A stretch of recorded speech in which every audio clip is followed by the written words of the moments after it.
2024 లేదా 25లో డిగ్రీ లేదా బీటెక్ చదివారా? సాఫ్ట్‌వేర్ జాబ్ కోసం ఎదురు చూస్తున్నారా? అయితే కోడ్ జ్ఞాన్ 100 డేస్ కోర్సులో చేరండి. జాబ్ సాధించండి. నమస్తే విజయ పెద్దన గారు. నమస్తే ఉషా. రిలేషన్షిప్లో ఉమెన్ని మనం ఎక్కువగా చూస్తూ ఉంటుంటాం. వాళ్ళకి చాలా పెయిన్ ఉంటూ ఉంటుంది, చాలా స్ట్రెస్ ఉంటూ ఉంటుంది, యాంగ్జైటీ ఉంటుంటుంది. కొన్నిసార్లు భర్త ఏది అన్నా తుడుచుకొని వెళ్ళిపోయే ఆ మైండ్ సెట్కి వాళ్ళు వస్తూ ఉంటుంటారు. బట్ కొన్నిసార్లు వాళ్ళల్లో వాళ్ళు చాలా కుమిలిపోతూ ఉంటుంటారు. మనం చాలాసార్లు మాట్లాడాం కూడా, ఒక 1 year బ్యాక్ అనుకుంటా. వాళ్ళ ఏడుపు, వాళ్ళ పెయిన్ ఆ పడుకునే మంచానికి ఆ దిండుకు మాత్రమే తెలుస్తూ ఉంటుంది. అంత బాధని మోస్తూ ఉంటారు వాళ్ళని. ఏ విధంగా వాళ్ళ పెయిన్ ఉండే అవకాశం ఉంటుంది చాలా మందికి తెలీదు. ఎంత సఫర్ అవుతారో, వాళ్ళు వాడే ప్రతి మాట వెనుక చాలా అంతరార్థం ఉంటుంటుంది. బట్ వాళ్ళకి అర్థం కాదు ఎంత ఎఫెక్ట్ అవుతుంది అవతల వాళ్ళకి, హస్బెండ్స్కి. ఏ విధంగా చెప్పొచ్చు అంటారు? సో హస్బెండ్ నుంచి ఇబ్బంది పడే ఒక మహిళ ఎట్లా తీసుకోగలుగుతుందని అనేది ఎవరికైనా ఎప్పుడైనా ఎక్కువ శాతం ఎవరికైనా చివరి వరకు మనం ట్రై చేసి ఈ రిలేషన్షిప్ని, ఈ కాపురాన్ని, ఈ సంసారాన్ని కాపాడుకోవాలనే ఉంటుంది. ఎవరికి అలా కాలదన్నేసుకుని వెళ్ళిపోదాం అని ఉండదు. ఎందుకంటే ఆ ప్రాసెస్లో వాళ్ళు ఎన్నో ఎమోషనల్ బ్యాగేజ్కి, ట్రామాకి, అప్స్ అండ్ డౌన్స్కి గురవుతూ ఉంటారు. సో ఒక రిలేషన్షిప్ని వద్దు అనుకుని డిసైడ్ అవ్వాలి అంటే ఒక స్త్రీకైనా పురుషుడికైనా అది చాలా టఫ్. ఎస్పెషలీ ఒక డామినేటింగ్ హస్బెండ్, ఒక ఈగోయిస్టిక్ హస్బెండ్, ఒక అర్థం చేసుకోలేని భర్త, ఇలా రకరకాలుగా ఒక స్త్రీ తన భర్త నుంచి ఇబ్బందులు పడుతున్నప్పుడు కొంతమంది భర్తలు ఏమనుకుంటారు, మగవాళ్ళు అన్నీ సమకూరుస్తున్నాం కదా, ఇంకేళ్ళకి ఏమి లోటు చేసామని వీళ్ళు అసలు హ్యాపీగా ఉండరు, అన్నీ చెయ్యరు, చక్కదిద్దరు, ఇంట్లో నేను అంత కష్టపడి సంపాదించి తెచ్చేస్తుంటే కాలు కింద పెట్టకుండా అన్నీ అమర్చడానికి ఏంటి, సౌకర్యవంతంగా ఉండటానికి ఏంటి, ఈ భావనలో ఉంటారు చాలామంది మగవాళ్ళు. భార్యల్ని బాగా చూసుకోవటం అంటే అది డబ్బు సంపాదించటం, చీరలు నగలు కొనిపెట్టడం, ఆవిడికి సౌకర్యవంతంగా ఉండటం అది అనుకుంటారు. అది కూడా ఒక పార్ట్. బట్ ఆవిడ చెప్పేది విందాం, ఆవిడ ముచ్చట్లు చెప్తున్నప్పుడు కాసేపు ఓపికగా విందాం, ఆవిడ బాధలు ఏదన్నా చెప్తున్నప్పుడు, అన్హ్యాపీనెస్ని ఎక్స్ప్రెస్ చేస్తున్నప్పుడు కాసేపు విందాము, టైం స్పెండ్ చేద్దాము, తన బాధ ఏంటో అసలు కనుక్కుందాము, డల్గా ఉంటే ఎందుకుందో కనుక్కుందాము, ఈ ధ్యాస చాలామందికి ఉండదు. ఎందుకంటే దీనికి చాలా కారణాలు ఉంటాయి. మళ్ళీ చిన్నప్పుడు వాళ్ళ అమ్మ ఎఫిషియెంట్గా అవటము, లేదంటే ఆవిడ వీళ్ళకి కనిపిస్తూ బాధపడకుండా ఉండటం, అన్నీ ఒంటి చేత్తో చక్కబెట్టేసుకురావటం, ఇలాంటివి చూసి కూడా ఏంటంటే మా అమ్మ అలా చేసుకుంది కదా, అలాగే చేసుకుంటారు అందరూ అనే అపోహలో కొంతమంది ఉంటారు. కొంతమంది ఈగోయిస్టిక్గా ఉంటారు. చెయ్యాలి కదా, వైఫ్ అంటే ఇలాగే ఉండాలి కదా, ఆమెకు కొన్ని డ్యూటీస్ ఉంటాయి, అవి వైఫే చెయ్యాలి, ఇలాంటివి ఉంటాయి. అంటే ఏంటంటే తిన్న పళ్ళిన దగ్గర నుంచి అన్ని వైఫే చెయ్యాలి అనేది ఉంటుంది. ఎస్పెషలీ హోమ్ మేకర్స్ మీద మరీ చులకన, గ్రాంటెడ్నెస్ ఎక్కువ ఉంటుంది. అలా అని వీళ్ళు ఉద్యోగం చేస్తామని ఎప్పుడన్నా ఎక్స్ప్రెస్ చేసినా, నువ్వు ఇంట్లో ఉండి పిల్లల్ని నన్ను బాగా చూసుకుంటే చాలు, నీకు అంటే డబ్బు లోటు లేకుండా నేను చూసుకుంటాను, కానీ నువ్వు అన్నీ అమర్చి అంటారు. ఆ అమర్చిన దానికి గ్రాటిట్యూడ్ కానీ ఏముండదు. అర్థమైందా? ఏముంది, పని అమ్మాయి ఉంది, నేను అన్ని డబ్బులు ఇస్తున్నాను, నువ్వు పెద్ద ఒరగబెట్టేది ఏముంది అన్న యాటిట్యూడ్లో ఉంటారు. ఇంకొంతమంది అసలు భార్యకి ఒక మనసు ఉంటుందని కానీ, ఆవిడ భర్త అంటే ఎట్లా తోడు నీడ అట్లా కోరుకుంటుందని కానీ, ఆవిడ అదేంటి ఇతని సమక్షాన్ని ఎంజాయ్ చేస్తుందని కానీ. ఇప్పుడు చాలామంది ట్రిప్పుకి తీసుకెళ్తాం అంటారు, ప్రతిసారి ఒక 10 మందిని వేసుకొస్తారు. ఆవిడికి వీళ్ళిద్దరే వెళ్ళాలని ఉన్నప్పుడు మన ఇద్దరమే వెళ్తే ఏం తోస్తుంది అంటారు. అక్కడ తోచకపోవటం కాదు, ఆవిడికి ఆయనతో మాత్రమే ఆ టైం స్పెండ్ చేయాలని ఉంది అనేది వాళ్ళకి గ్రహింపుకు రాదు. సరే, ఇవన్నీ ఒక ఎత్తు అయితే, ఇకపోతే సూటిపోటి మాటలు అనేవాళ్ళు ఉంటారు. అసలు ఇక ప్రతి చిన్నదానికి లోపాలు ఎతకటం, తప్పులు ఎతకటం, అసలు ఏది సాటిస్ఫాక్షన్ ఉండదు, వాళ్ళు ఏం చేసినా వీళ్ళకి నచ్చదు. ఎందుకంటే అదొకలాంటి చులకన భావం భార్య అంటే. అసలు కొన్నిసార్లు నాకు అర్థం కాదు, భార్యను చులకన చేస్తే తన్ను తానే చులకన చేసుకుంటున్నారు అన్న ఆలోచన భర్తకు కానీ, భర్తతో పోట్లాడి సంసారాన్ని అంటే చిన్నాభిన్నం చేసుకుంటే ప్రశాంతత పోయేది నాకే, మా ఇద్దరికే, ఇద్దరు ఒకటి అర్ధనారీశ్వరుల్లాగా ఇద్దరూ చేసే పని, ఒకళ్ళ చేసే పని ఇంకోళ్ళ మీద ఎఫెక్ట్ చూపిస్తుంది అనేది ఎందుకు ఉండదు?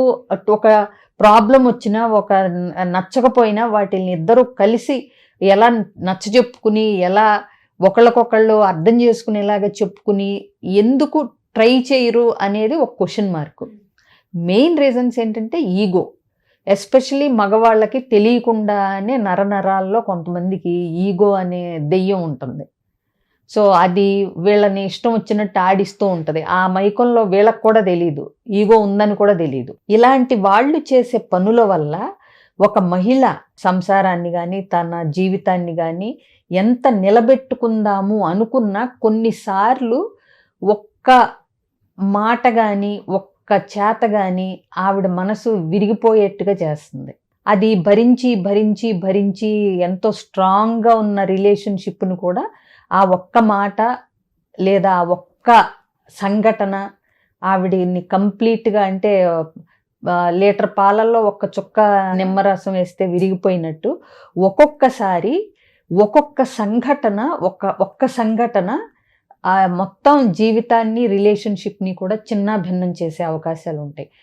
ఊరికే ఫర్ ఎగ్జాంపుల్ నీకు మెటాఫర్ లాగా చెప్పాలంటే కనుక నాకు ఒక క్లాత్, ఒక సిజర్స్ తెప్పించు ఉషా, దాన్ని బట్టి నేను చూపిస్తాను. సో ఇది మనం ఆ మహిళ యొక్క మనసు, రిలేషన్షిప్ని నిలబెట్టుకునే ఒక శక్తి అనుకుందాం మనం దీన్ని. సో ఆవిడ ఏదైనా సరే భరిస్తూ వస్తుంది, కొంతకాలం వరకు దాన్ని ఓర్పు వహిస్తూ వస్తుంది. సో అప్పటి వరకు ఎన్ని సంఘటనలు జరిగినా ఆ మనసు అనేది గట్టిగా నిలబడుతుంది. తద్వారా ఆవిడ తన జీవితాన్ని, కాపురాన్ని, రిలేషన్షిప్ని కూడా నిలబెట్టుకోగలుగుతుంది. బట్ ఎప్పుడో ఇక కొన్నిసార్లు ఇక ఒక సంఘటన కానీ, ఒక చిన్న మాట కానీ, చూడు ఎంత చిన్న మాట కానీ, ఎంత చిన్న సంఘటన కానీ మొత్తం అప్పటి వరకు తను ఏర్పరచుకున్న నమ్మకాన్ని అంతటిని రెండు ముక్కలుగా అయిపోతుంది. భర్త అయినా సరే ఆ మగవాళ్ళు వాళ్ళు అనొచ్చు, ఏముంది దీనికే ఇంతిదా, దీనికే ఇంతిదా అని. ఒక చెట్టు కొమ్మని నరకాలనుకుంటాం. సో అది ఒక 14వ దెబ్బకి చెట్టు కొమ్మ విరిగిపోయింది అనుకుంటాం. సో 14వ దెబ్బ వల్లే విరిగిందా చెట్టు అంటే నువ్వు ఒప్పుకుంటావా? మిగతా 13 దెబ్బలు ఉన్నాయి కదా. ఎగ్జాక్ట్లీ. మిగతా 13 దెబ్బల యొక్క ఇంపాక్ట్ ఉండటం వల్ల 14వ దెబ్బకి నువ్వు సక్సెస్ఫుల్గా చెట్టు కొమ్మని నరకగలుగుతావు. అలాగే ఆల్రెడీ భరిస్తూ భరిస్తూ వచ్చిన సంఘటనల ద్వారా ఆవిడ మనసు ఎప్పుడైతే బలహీనపడుతుందో ఒక్క చిన్న సంఘటన చాలు, అప్పుడు ఒక్క చిన్న ట్రిగ్గర్ చాలు మనసు విరిగిపోవటానికి కానీ, రిలేషన్షిప్ కూలిపోవటానికి కానీ, ఇక వద్దు వీళ్ళు నాకు వద్దు అనుకోవటానికి. కొన్నిసార్లు పెద్ద పెద్ద సంఘటనలు జరగక్కర్లేదు. ఇంకొకటి, ఎప్పుడూ కూడా ఉషా ఏదో ఒక పెద్ద సంఘటన వల్ల రిలేషన్షిప్ అంటే పాడైపోయింది, డివోర్స్ తీసుకుంటున్నారు, ఏదో అయిపోయింది అన్న దానికంటే చిన్న చిన్న సంఘటనల యొక్క ఎఫెక్ట్ పడుతూ పడుతూ దెబ్బ మీద దెబ్బ, దెబ్బ మీద దెబ్బ, దెబ్బ మీద దెబ్బ పడుతూ వస్తున్నప్పుడు ఉండే ఇంపాక్ట్ ఎక్కువగా ఉంటుంది. సో అందరికీ అన్నిసార్లు అదేదో ఒక పెద్ద తప్పిదం చేసేసి దానివల్ల రిలేషన్షిప్ దెబ్బతినాలని ఏం లేదు. ఎందుకంటే కొన్నిసార్లు స్త్రీకి ఎంత ఓర్పు, ఎంత సహనం చాలా మట్టుకు ఉంటాయంటే, ఒక పెద్ద సంఘటన జరిగినా అది ఆవిడికి ఫస్ట్ టైం అయితే కనుక దాన్ని ఆవిడ అనలైజ్ చేసి ఆ పెద్ద సంఘటన వల్ల వచ్చిన ఇంపాక్ట్ను కూడా తట్టుకోవటానికి ట్రై చేస్తుంది ఆవిడ. బట్ ఈ రోజువారీ అసంతృప్తులు, మెచ్చుకోకపోవటాలు, అసలు ఒక మనిషి ఉందనే గుర్తింపును కూడా ఇవ్వరు కొంతమంది మగవాళ్ళు. అది వాళ్ళని ఎక్కువ బాధిస్తుంది. అసలు నా ఉనికి ఏంటి ఇక్కడ, నేను ఉన్నదానికి లేని దానికి తేడా ఏంటి? ఆయాను ఒక వంట మనిషిని పెట్టేస్తే నేను లేకపోయినా ఈ ఇల్లు నడిచిపోద్ది కదా, ఏంటి తేడా? నాకంటూ ఒక స్థానం, నాకంటూ ఒక అంటే గుర్తింపు కోరుకుని మెడల్స్, బహుమతులు, అవార్డులు ఇవ్వక్కర్లేదు. కానీ ఆ చిన్న గుర్తింపు, ఒక అప్రిసియేషన్, ఒక అక్నాలెడ్జ్మెంట్ ఇవేమీ లేకుండా గ్రాంటెడ్గా కనుక మగవాళ్ళు తీసుకుంటూ ఉంటే ఎప్పుడో ఒక చిన్న సంఘటనే ఆవిడ మనసుని, రిలేషన్షిప్ని ఇలా రెండు ముక్కలు చేసి పారేస్తుంది అనేది గుర్తుపెట్టుకోవాలి. చాలామంది ఆడవాళ్ళకి పెయిన్ ఉంటూ ఉంటుంది, చాలామంది మహిళలు బయటపడరు. కానీ మీరు అన్నట్టుగానే ఇంకొన్ని రోజులు అని ఆ రోజులు సంవత్సరాల కింద గడిపిస్తుంది. ఎందుకంటే కొంతమంది మహిళలకి లేడీస్కి తల్లిదండ్రుల సపోర్ట్ ఉండదు, అంటే లేదా తల్లిదండ్రులు వీక్గా ఉన్నారు, అదేంటి వాళ్ళు వృద్ధాప్యంలోకి వచ్చేసారు, వాళ్ళని ఇప్పుడు ఇబ్బంది పెట్టడం ఎందుకు, కష్టపడి పెంచి ఎట్లాగో పెళ్లి చేశారు, నేను ఇవి భరించాలి, లేకపోతే వాళ్ళు బాధపడతారు. తల్లిదండ్రులు ఒక కారణం అవుతారు, పిల్లలు ఒక కారణం అవుతారు. ఇప్పుడు నేను ఇవి భరించలేక వెళ్ళిపోతే వీళ్ళని ఎవరు సరిగ్గా చూసుకుంటారు, వీళ్ళకి నేను లేకపోతే ఆ తల్లి లేని లోటు ఉంటుంది కదా అనే దానివల్ల ఉంటారు. కొంతమంది అంటే సమాజం ఏమనుకుంటుంది, నేను వెళ్ళిపోతే నా అక్క చెల్లెళ్ళకి పెళ్ళిళ్ళు అవ్వవు, లేకపోతే అందరూ ఏమనుకుంటారు, నా పిల్లల్ని సమాజం ఎలా చూస్తుంది, ఇన్ని రకరకాల కారణాలు ఉంటాయి. వెళితే సపోర్ట్ ఉండదు, అందుకనైనా భరిస్తూ ఉంటారు కొంతమంది. అంటే వెళ్తే ఈ మాత్రం లైఫ్ ఉండదు, సో వెళ్ళి కష్టాలు పడే కంటే ఏదో ఒకటి ఒక ముద్ద తిని ఇక్కడ చేస్తూ ఇక్కడే ఉండొచ్చు కదా అనే భావనలో కొంతమంది ఉంటారు.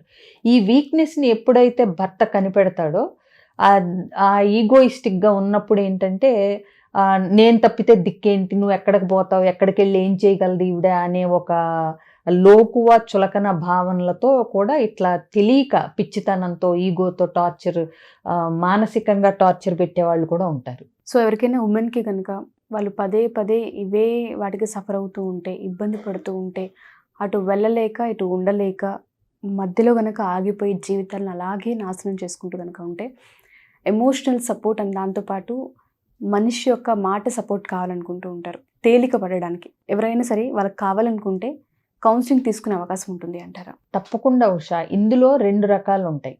ఇలాంటి వాళ్ళు అయితే మరీ బలహీనంగా డిప్రెషన్లోకో యాంగ్జైటీల్లోకి ఇట్లాంటివి వెళ్ళిపోతూ ఉంటారు, లేదంటే వదిలేసుకుని వెళ్ళిపోతూ ఉంటారు, లేదంటే ఒక్కొక్కసారి వీళ్ళు ఎంత విసిగిపోయి ఉంటారంటే రెబెల్స్, రివెంజ్ మోడ్లోకి వెళ్ళిపోతారు.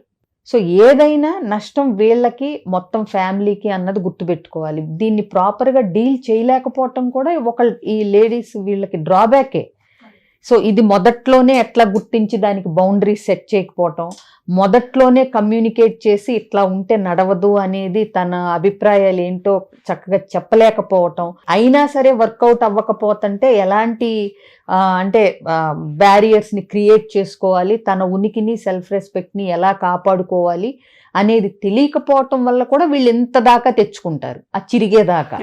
సో అలా కాకుండా ఆ టిప్స్ అసలు ఏంటి, ఆవిడ ముందు అసలు ఆవిడ ఏమి షేర్ చేసుకోవాలనుకుంటున్నారు, ఇలాంటివన్నీ జరిగే ప్లేస్ కౌన్సిలింగ్ సెషన్. సో ఖచ్చితంగా ఎవరైనా ఇలాంటి వాళ్ళు కౌన్సిలింగ్ కావాలి అంటే కనుక నేను రెడీగానే ఉన్నాను, వాళ్ళు చెప్పేది వినటానికి, వాళ్ళ బాధ అర్థం చేసుకోవటానికి, ఏదైనా వీలైతే కనుక సొల్యూషన్. సో ఇక్కడ ఆల్వేస్ సొల్యూషన్స్ కంటే సెల్ఫ్ ఎక్విప్డ్గా తయారవటానికి, వాళ్ళని వాళ్ళు రెడీ చేసుకోవటానికి, ఫేస్ చేయటానికి, హ్యాండిల్ చేయటానికి, డీల్ చేయటానికి, జీవితాన్ని ఫేస్ చేయటానికి ఎలా రెడీ చేసుకోవాలి అనేవి కావాలి అంటే కనుక స్క్రీన్ మీద కనిపిస్తున్న నెంబర్ కాంటాక్ట్ చేస్తే నా టీం పూర్తి వివరాలు ఇస్తారు వాళ్ళకి. డెఫినెట్గా మ్యామ్. సో ఎవరైతే మా ఈ వీడియో చూస్తూ ఉంటుంటారో, ఎస్పెషల్లీ ఉమెన్, ఎవరైతే పెయిన్ ఎక్కువ తీసుకొని మనసు ఇంకా ఇబ్బందిగా ఉంది, వేటిపైన ఫోకస్ వెళ్ళట్లేదు, ఏం చేయబుద్ధి అవ్వట్లేదు, కొన్నిసార్లు స్ట్రెస్, యాంగ్జైటీ, డిప్రెషన్తో పాటు సూసైడల్ టెండెన్సీ కూడా చేసుకునే ఆడవాళ్ళు ఉంటుంటారు. దయచేసి మీరు కనుక ఇటువంటి వాటికి గురి అవుతూ ఉంటే, ఇంట్లో హస్బెండ్ వల్ల ఇబ్బందులు పడుతూ పెయిన్ ఎవరికి చెప్పుకోవాలో అర్థం కాక ఇంకా లాస్ట్ మినిట్ వరకు ఓపిక పట్టాను కానీ ఇంకా నా వల్ల కాలేదు అనుకున్న వాళ్ళందరికీ కూడా కౌన్సిలింగ్ త్రూ థెరపీ ఉంటుంది.